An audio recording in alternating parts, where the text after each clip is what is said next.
What do I need to note when answering questions on causes of a BOT deficit? Okay, a short response. When you're answering questions on the causes of a BOT deficit, two things to note. Number one, there is no diagram, okay? You do not need a diagram because when you talk about causes, you're basically looking at a fall in X and or a rise in M. No diagrams necessary, okay?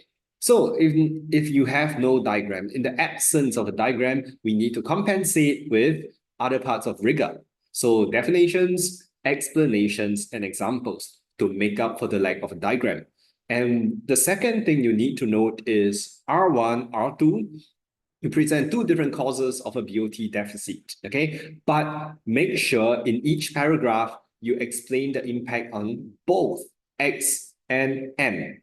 Do not write a paragraph that simply talks about impact on X or M. You have to cover both, okay? So if your first paragraph is a loss in price competitiveness, you will probably suggest if your inflation rate rises relative to other countries, your X is going to fall because exports become less price competitive, assuming PEDX is greater than 1, say in the case of Singapore, where we export electronics, but so does Korea, so does Japan. So there are substitutes, okay? So if PEDX is greater than 1, X falls overall.